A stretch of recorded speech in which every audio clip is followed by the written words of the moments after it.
The Great Hall of the Galactic Combat Federation stretched 500 meters in every direction. Its walls displayed the honored names of 10,000 masters from across known space. Warriors from 100 worlds trained here, their movements precise and perfect. Every strike calculated, every defense optimized.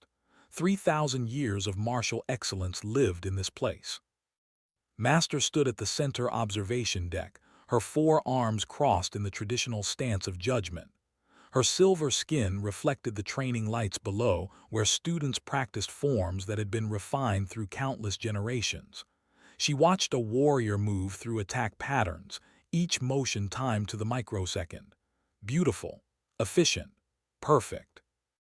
The humans have arrived, her assistant informed her. Inner eyelids flickered with interest. Humanity had petitioned to join the Federation 3 cycles ago. Their application included records of something they called martial arts, ancient fighting systems, they claimed, thousands of years old by their reckoning, had reviewed the videos with amusement. Thousands of years was nothing to civilizations that counted their histories in millions. Still, every species deserved evaluation. Show them to the demonstration arena, she said. Assemble the council. The council of masters gathered within the hour. 12 beings, each representing the pinnacle of their species' combat traditions. Master, though, stood 3 meters tall, his crystalline exoskeleton containing enough kinetic force to shatter steel. Master of the possessed reflexes enhanced through 10 generations of genetic optimization. Each master had spent centuries perfecting their arts. The humans entered the arena without ceremony. 3 of them walked across the polished floor, their footsteps echoing in the vast space. They wore simple clothing, not combat suits or protective gear, no visible weapons, no enhancement implants that the Federation's scanners could detect. They looked remarkably ordinary. The first was an elderly male, his hair white as snow, his face weathered with age. He moved with careful steps as if his bones might break. The second was a man of middle years, his posture straight and quiet. He carried himself like still water. The third was a younger female, her dark skin gleaming, her muscles coiled with barely contained energy. Descended to the arena floor. The other masters followed. This close, the humans looked even more fragile. Their biological scans showed no enhancements, no modifications, no cybernetic improvements. Pure baseline genetics. How did they expect to demonstrate anything of value? "Welcome to the Federation," said her translator, rendering the words in human English. "I am Master. We are honored by your presence." The elderly human bowed slowly, his movements deliberate. "I am Master Lee.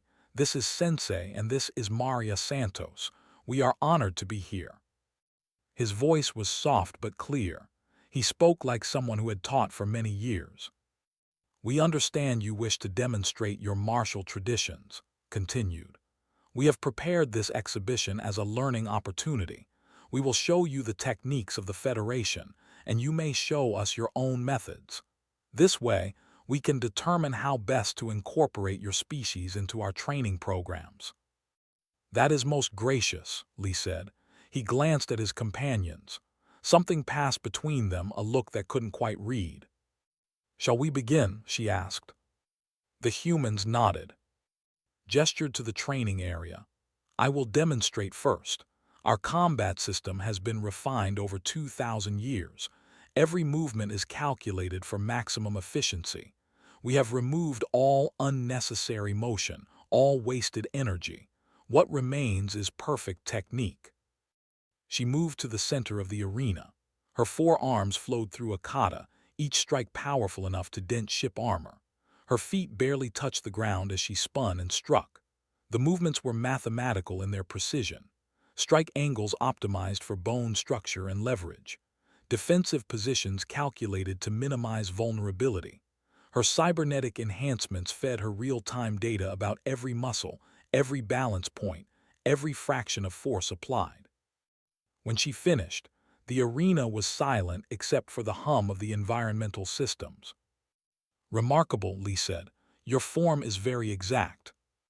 Yes, agreed. We believe perfection lies in eliminating inefficiency. Now, if you would demonstrate your art. Lee bowed again and walked to the center. He stood there for a moment, simply breathing. Then he began to move. It was the slowest thing had ever seen someone call a martial art.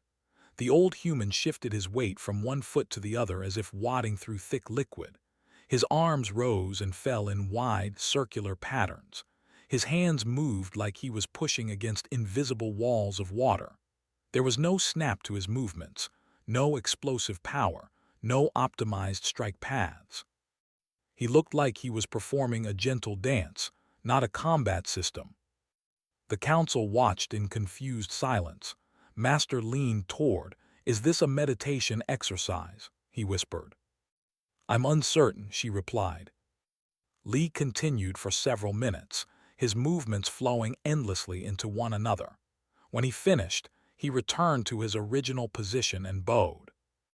"This is Tai Chi," he said, "an internal martial art, very old." "I see," said carefully. She wanted to be respectful. "It appears very relaxed, but how does it function in combat?" "Would you like me to show you?" Lee asked. "Please." Approached him slowly, telegraphing her movements. This was a demonstration, not a real fight. She reached out with one hand to grasp his arm, moving at perhaps 10% of her actual speed. Any student in the Federation could easily block or counter such an obvious attack. Her hand never reached him. Lee's arm moved, barely seeming to accelerate, and suddenly his own momentum was redirected. Her balance shifted. Her center of gravity moved without her permission. She felt herself tipping forward, though nothing had struck her. The old human's hand touched her shoulder, light as a feather, and somehow that gentle pressure sent her stumbling 3 steps to the side. She caught herself, stabilizing with her other arms. What had just happened? "Again," she said. This time she moved faster, using 20% speed. She reached for his torso with 2 hands simultaneously.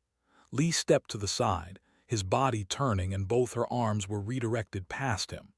She felt his hand touch her back, barely any pressure at all, and suddenly she was moving past him, her own force carrying her forward with nothing to strike. Stopped and turned. The human stood exactly where he had been, his hands relaxed at his sides, his breathing calm. He had barely moved. She had done all the work, yet he had controlled everything. "How?" she asked. "I do not stop your force," Lee said. "I join with it. I feel where it wants to go, and I help it go there.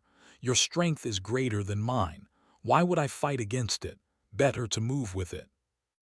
Master stepped forward, his body rippling with muscle. "May I try?" Lee bowed his consent. The moved faster than human eyes could track.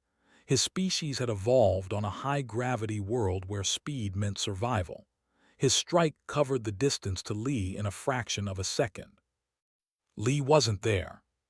He had shifted his body mere centimeters, but somehow that was enough. His hand passed through empty air. The human's palm touched this extended arm and suddenly was rotating, his own speed used against him. He stumbled past Lee and caught himself after 3 steps. The master straightened slowly, his compound eyes wide. "That should not be possible. I was moving at optimal speed. You should not have been able to perceive the attack, let alone counter it." "I did not counter," Lee said. "I felt the intention before the movement. Your body tells me where you will strike before you strike. Then I am already moving." Felt something cold settle in her chest. These humans had no enhancements. Their reaction times were measurably slower than Federation species. Yet somehow this old man had just neutralized 2 masters using nothing but strange, soft movements and impossible timing. "Perhaps," she said slowly, "you should all demonstrate." Sensei stepped forward next. He faced Master, the towering. The size difference was absurd. Smallest finger was thicker than's wrist. "My art is Aikido," said quietly. "The way of harmony. We do not fight force with force. We blend with the attack and redirect it." nodded his massive head and reached down to grab's shoulder. The human's hands moved in a flowing circle, joining with his incoming arm. For a moment, they moved together and then was falling. All 3 meters and 400 kilograms of him dropped to the mat with a thunderous crash. He landed on his back, unharmed but completely controlled. They lay there for a moment, processing what had happened. I don't understand. I initiated the movement. How did you use my own power against me? You gave me the power, said, offering a hand to help him up. I only showed it a new direction. Maria Santos was last. She faced a combat instructor from the Delta Quadrant, a species known for aggressive striking techniques. When Maria began her demonstration, the entire council leaned forward. She dropped into a handstand, then spun on her hands, her legs scissoring through the air. She flipped, twisted, and cartwheeled across the mat. Her movements were circular, flowing, impossible to predict. She never stayed in one place. The rhythm of her motion was almost musical. When the instructor tried to strike at her in slow demonstration, Maria simply wasn't there. She was spinning away, dropping under the attack, launching herself over it, dancing around it with movements that seemed inefficient but were somehow devastatingly effective. "This is capoeira," she said, breathing easily despite the acrobatic display. "From my country, Brazil. It was created by people who were not allowed to practice fighting openly, so they disguised it as dance, but it is very much a fighting art." The Council of Masters stood in silence. 3 humans with no enhancements, no optimizations, no technological improvements had just demonstrated principles that made no sense according to Federation martial theory. Felt something she had not experienced in a very long time. She felt like a student again. "Masters and Santos," she said formally, "the Council requests that you teach us these methods. We wish to understand what we are seeing." Lee smiled, the wrinkles around his eyes deepening. "That is why we came, Master, to share what we have learned. Though I must warn you, these arts take many years to master." "We have time," said. "The Federation has existed for 3,000 years. We can wait a little longer to learn something new." The other masters murmured their agreement. For the first time in centuries, the Galactic Combat Federation prepared to become students, and their teachers were 3 unenhanced humans who moved like water and breathed like the wind. The next day, Master Lee stood before 50 of the Federation's finest warriors. They sat in perfect rows, their postures ideal, their attention focused. Lee saw centuries of discipline in their eyes. These were beings who had devoted their lives to martial excellence. "Before we begin physical training," he said, "we must discuss philosophy. In Tai Chi and in many human martial arts, the mind and body are not separate. What you think changes how you move. How you move changes what you think." A student raised one of her 4 hands. "Master, we use neural interfaces to optimize our mental processing during combat. Our thoughts are already linked to our movements through cybernetics. Is this not the same?" "It is related," Lee agreed, "but different.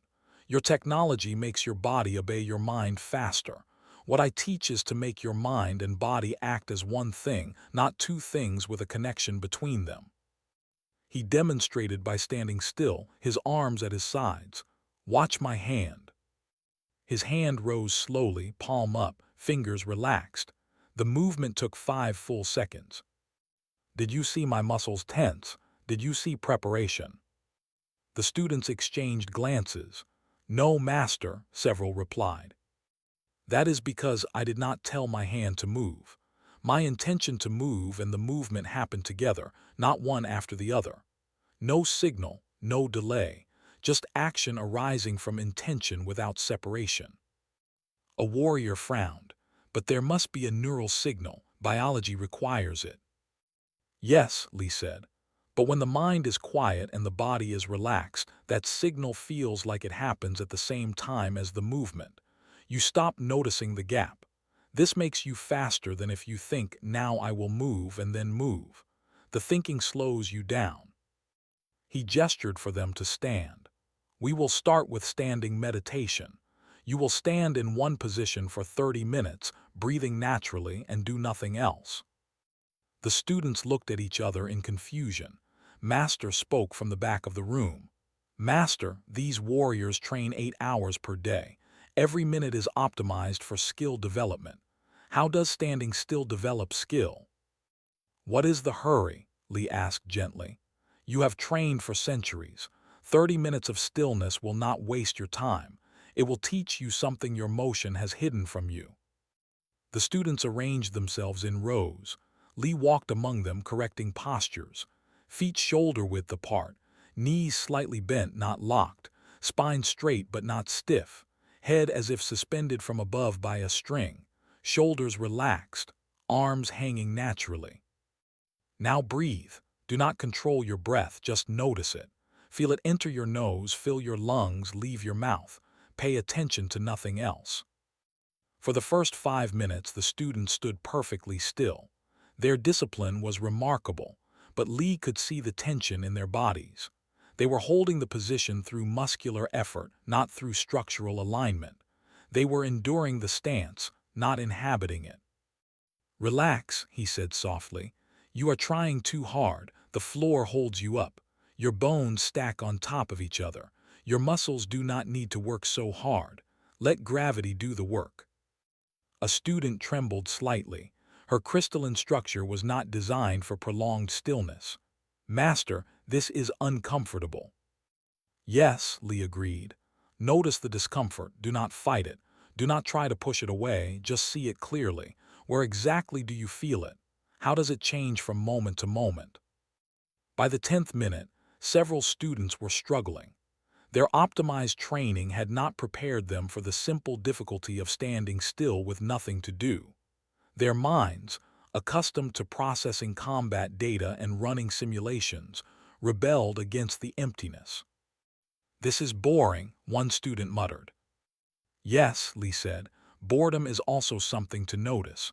Where do you feel boredom? What does it feel like in your body?" By the 20th minute, something began to shift. A few students stopped fighting the position. Their breathing deepened.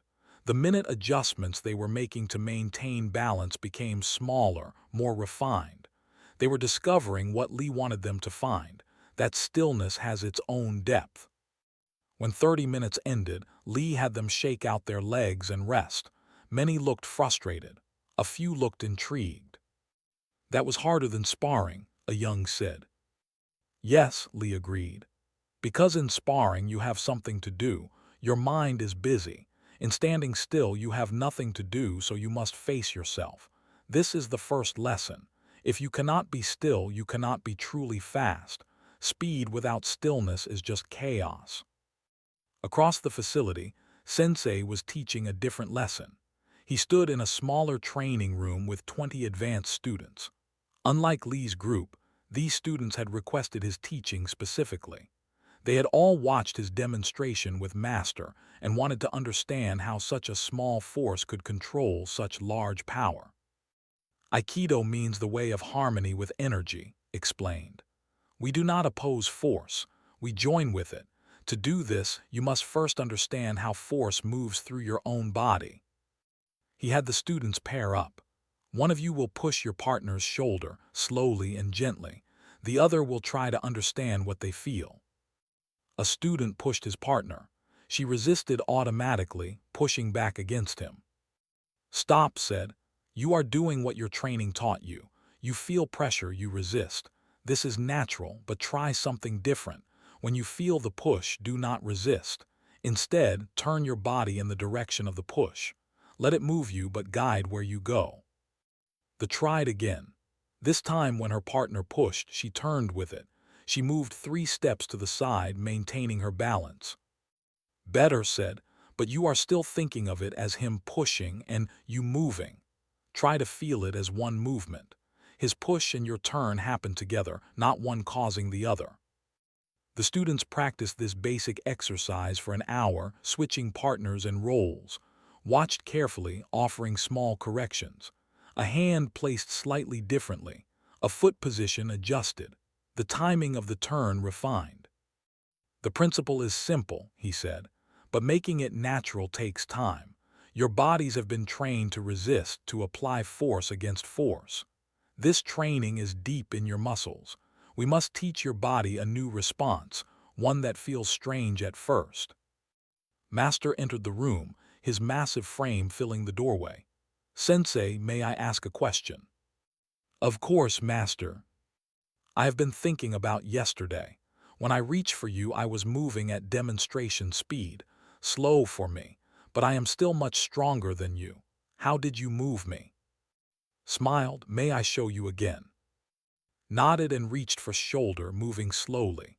The human's hands met this arm and moved with it, turning in a smooth circle. Its reaching motion became an extension, then a rotation, then a fall. He landed on the mat again, controlled and unharmed. Helped him up. Did you feel what happened? I felt you take my balance, said, but I don't understand how. I barely felt any force from you. That is because I did not take your balance. You gave it to me.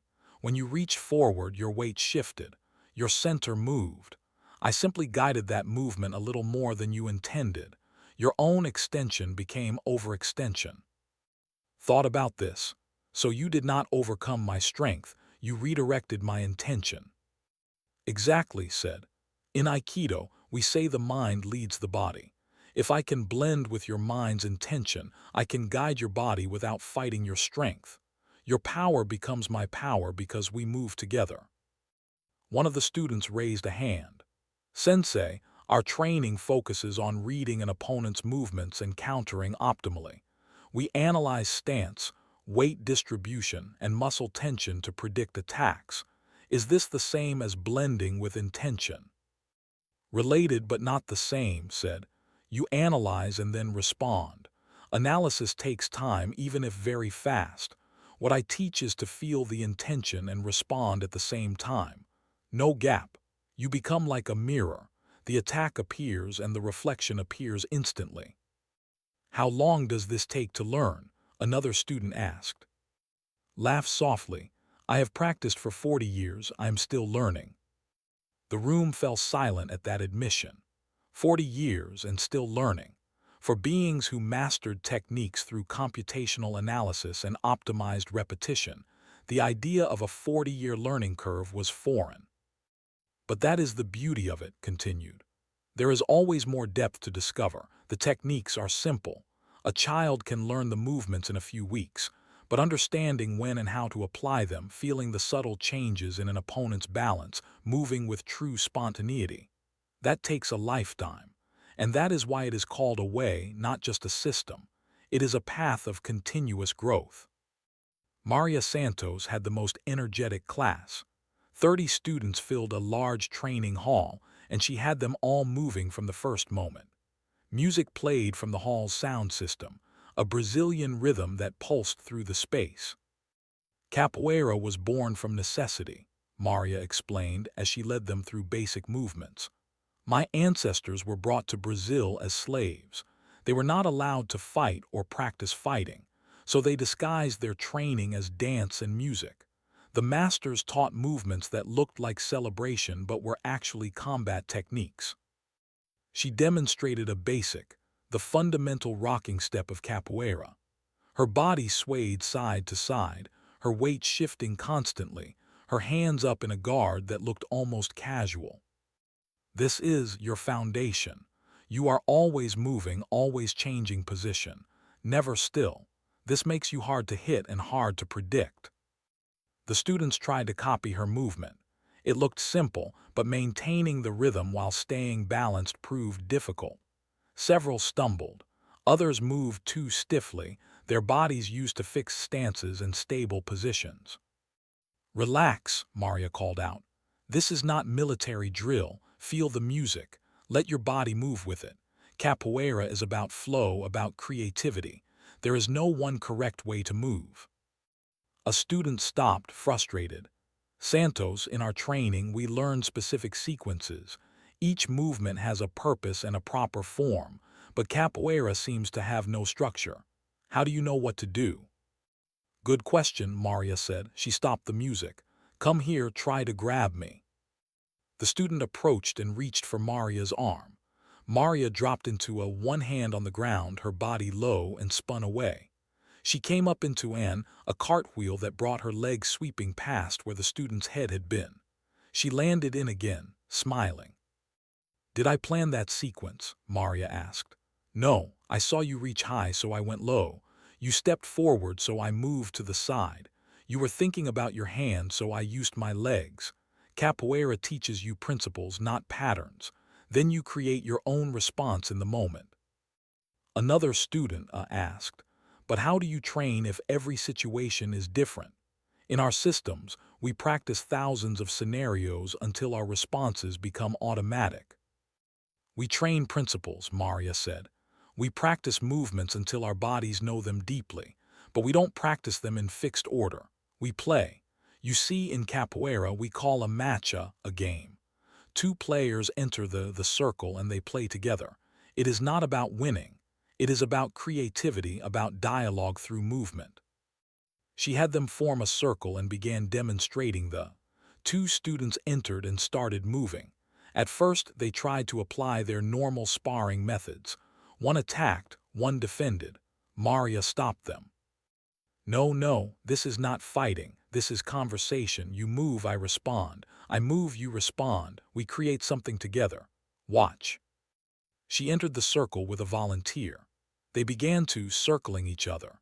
Maria threw a spinning kick. The other student ducked. Maria continued the spin into a roll, a ground movement, and came up with an armada, another kick from a different angle. The student blocked and countered with their own technique. Maria evaded with a backflip. Back and forth they went, each movement flowing into the next, attacks becoming defenses, becoming attacks again. After 2 minutes, they touched hands and bowed out. The watching students clapped. "You see," Maria said, "we were not trying to hit each other. We were dancing together, testing each other, creating something beautiful. This is capoeira philosophy. The fight is not separate from art, from music, from joy. They are all the same thing." An older student, a Federation instructor, spoke up. "Santos, I understand the philosophy is interesting, but in actual combat, surely efficiency matters more than creativity. Our analyses show that direct strikes along optimal paths have the highest success rate." Maria nodded. "Yes, in controlled situations, optimal paths are best, but real combat is not controlled. In real combat, your opponent also knows the optimal paths. They train to defend them, so if you only move in optimal ways, you become predictable." She gestured to another student. "Attack me with your best technique." The student, a trained Federation fighter, threw a perfectly executed strike. Optimal angle, optimal speed, optimal form. Maria wasn't there. She had dropped into a sweeping kick, and the student's perfect strike hit empty air. Maria's sweep continued past the student's legs without touching them, and she rolled away. "Your technique was perfect," Maria said. "But I knew exactly what you would do because perfect technique looks the same every time. My technique was not perfect. It was improvised, so you could not predict it." The students began to understand. Their training had made them excellent at executing known techniques, but these humans were showing them something different, something that lived in the spaces between techniques, in the principles that allowed infinite variation. Over the following weeks, the training continued. Master Lee taught Federation warriors to quiet their minds and feel subtle changes in pressure and balance. Sensei showed them how to blend with attacks rather than blocking them. Maria Santos helped them discover creativity in their movements, to break free from purely optimal solutions. The progress was slow.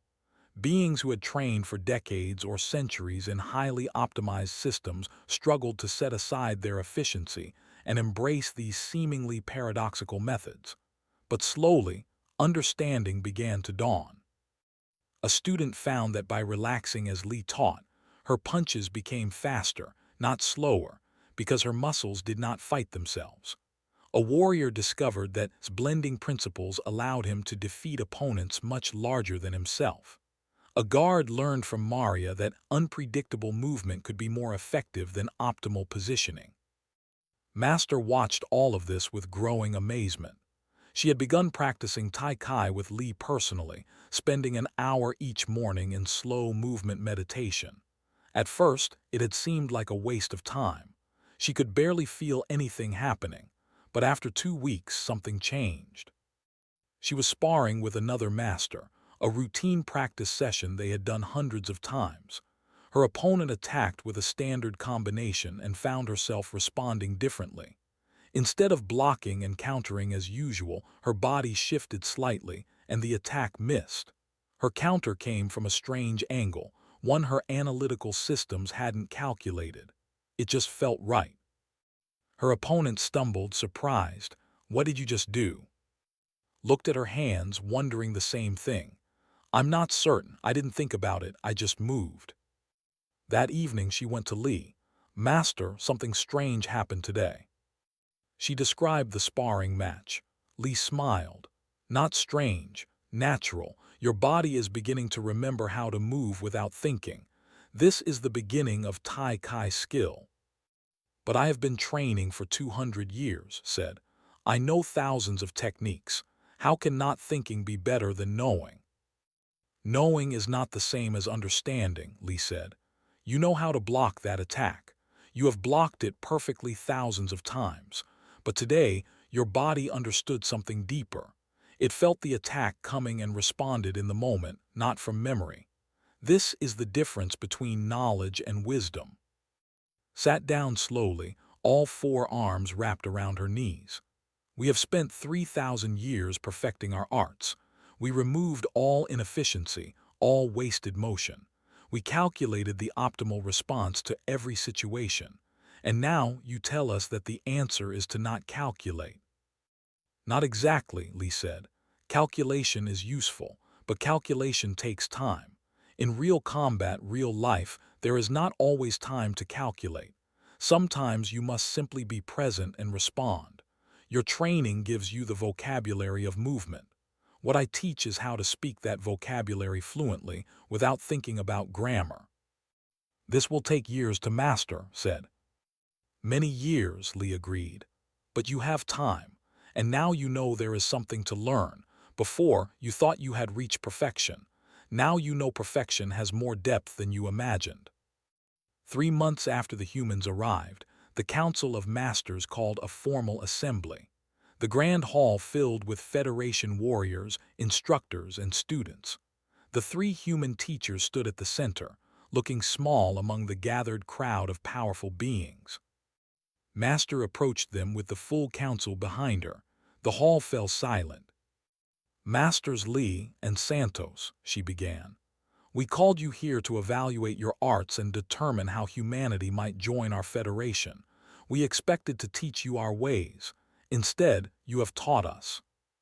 She paused, looking at her fellow council members. They all nodded. "What you have shown us is not simply new techniques. You have revealed principles we had forgotten existed.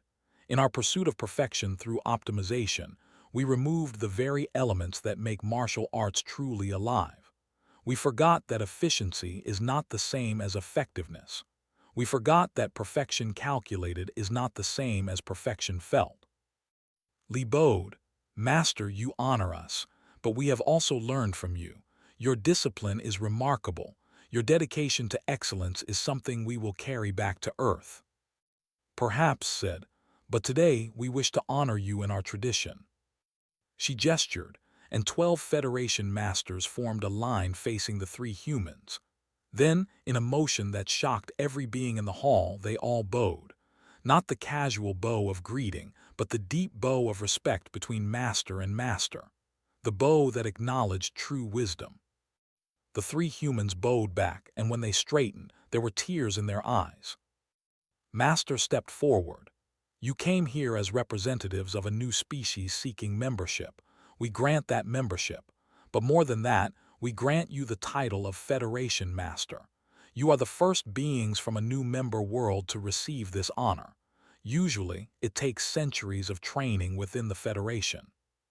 We invite you to remain as permanent instructors," added. not to replace our methods, but to show us the path we had lost, to remind us that the oldest ways, preserved through tradition rather than technology, can reveal truths we had forgotten were possible. Maria wiped her eyes. We accept, but we will need more teachers from Earth. These arts cannot be taught by 3 people alone. Send for as many as you need, said. The Federation has resources. We will bring human martial arts masters here, and we will send our students to Earth to learn. This will be an exchange, not a conquest of one method over another. Over the next years, that exchange flourished. Hundreds of human martial artists came to the Federation. They taught not just Tai Chi, Aikido, and Capoeira, but Kung, Karate, Judo, Taekwondo, Thai, and dozens of other systems. Each art brought its own philosophy, its own approach to the eternal questions of conflict and harmony. Federation warriors traveled to Earth, training in ancient temples and modern dojos. They learned that human martial arts were not just fighting systems but ways of life, philosophies of movement and stillness, aggression and peace, strength and flexibility. The Federation's combat systems did not disappear. They remained powerful and effective, but they became richer, deeper, more complete. Masters learned to combine optimal efficiency with intuitive response, to plan while remaining spontaneous, to calculate while still feeling. And throughout the galaxy, beings who had achieved perfection through science learned that there was another kind of perfection, one that could not be measured or optimized, one that lived in the space between thought and action. They learned it from humans who had spent thousands of years practicing the same movements, seeking not the fastest or strongest technique, but the truest one. Humans who had preserved ancient wisdom not in computer databases but in their bodies and minds, passed from teacher to student across countless generations. The celestial combat masters had bowed, and in that bow they acknowledged something profound. That advancement in technology, for all their power, could not replace the deep wisdom of traditions maintained through human dedication, discipline, and love of the art itself. And in learning from humanity, they became more complete than they had ever been before.